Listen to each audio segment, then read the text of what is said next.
जय श्री राधे, जय जय श्री राधे। आप सब कैसे हैं? आशा करती हूँ कि आप सब परम मंगल में होंगे। विष्णु सहस्त्रनाम पढ़ने के क्या क्या लाभ हैं और जो इस विष्णु सहस्त्रनाम को पढ़ता है उसे इसका क्या लाभ मिलता है, उसी के बारे में मैं आपके साथ यहाँ पे बताऊँगी। फ्रेंड्स, विष्णु सहस्त्रनाम का पाठ करने से माता लक्ष्मी और श्री हरि भगवान विष्णु की कृपा मिलती है और जैसे कि हमारे जीवन में जो धन की जो समस्या है ना, उसकी भी समाप्ति होती है। और कुंडली में अगर आपके जो है कोई दोष है, जैसे गुरु दोष, गुरु कारक जो दोष होता है ना, उनकी भी समाप्ति होती है विष्णु सहस्त्र नाम पाठ करने से।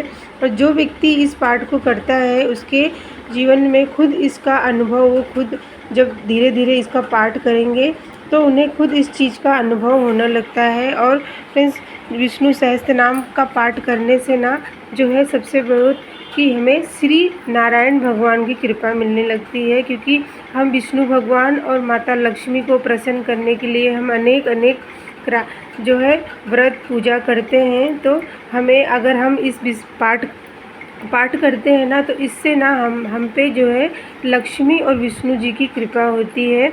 आपके घर में लक्ष्मी माता का आगमन होता है। जो धन से जुड़ी समस्याएं हैं, जो करियर से जुड़ी समस्याएं हैं, बहुत सारी परेशानियां जो होती हैं, जैसे कि बच्चों की विवाह शादी में रुकावट आना, और कोई भी कुंडली है उनमें जो गुरु ग्रह जो कमज़ोर होता है ना, तो उस समय पे हमारे बच्चों की जो है शादी में भी बहुत सारी दिक्कतें आती हैं।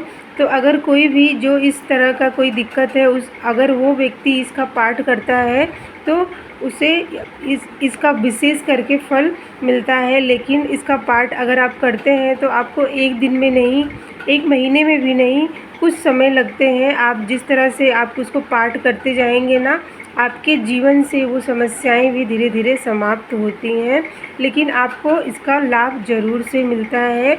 हम जब कोई भी इष्ट के प्रति या फिर किसी भी हम अपने जो देवी देवताओं की सेवा पूजा कर रहे हैं, उनके मंत्र या फिर उनके लिए कोई पाठ कर रहे हैं ना, तो उसका जो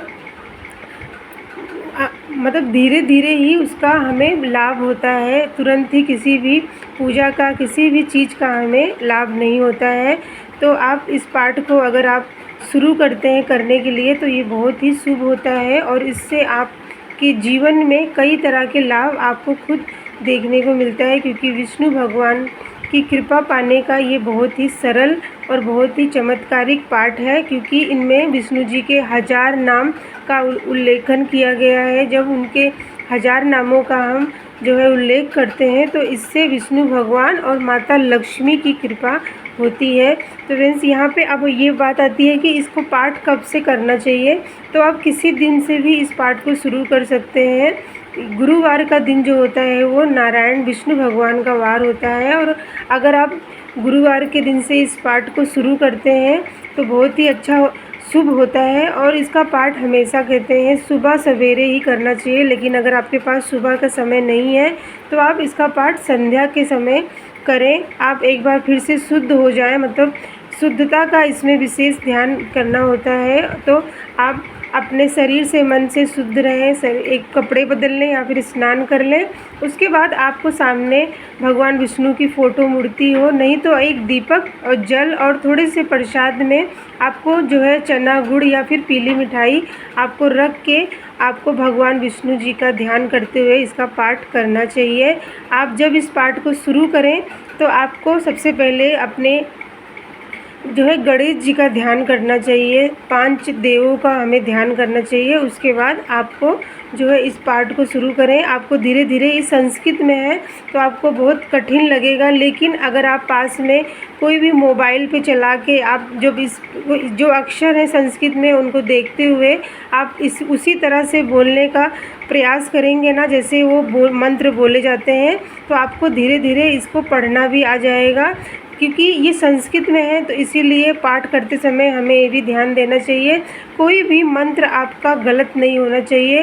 क्योंकि फ्रेंड्स, इसमें जो मंत्र उच्चारण है ना वो संस्कृत में है। अगर आप जब भी आप इसको पढ़ें तो हमेशा ये कोशिश करें कि आप उस पाठ को जो है संस्कृत में आप सुन भी सकते हैं, सुनने का भी विशेष फल है। तो अगर आप पढ़ नहीं सकते तो आप अपने मोबाइल पे पास में रख के और सामने किताब जो भी ये ग्रंथ है ना रख लें, उसके बाद आप इस पाठ को करें।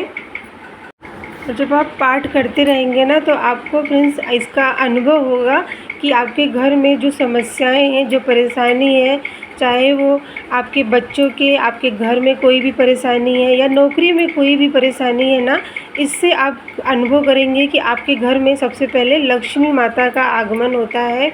इस पाठ को करने से लक्ष्मी माता आप पे सदैव प्रसन्न रहेंगी, क्योंकि जहाँ विष्णु भगवान जी का 1000 नामों का उल्लेखन होता है, वहाँ पे उनका ध्यान किया जाता है ना, वहाँ माता लक्ष्मी अपने आप ही खुद आपके घर में स्थायी निवास करने लगती हैं। तो ये बहुत ही शुभ और बहुत ही लाभ देने वाला पाठ है। आपको ज़रूर से इस पाठ को करना चाहिए। और अभी के समय में आप जो है जब भी इसको शुरू करें तो सबसे पहले आपको जो है इसे सुबह सवेरे या फिर संध्या के समय का चुनना चाहिए। उस समय पे आपको जो है इस पाठ को शुरू करें। तो ये जानकारी अगर आपको पसंद आई तो आप जो है लाइक सब्सक्राइब ज़रूर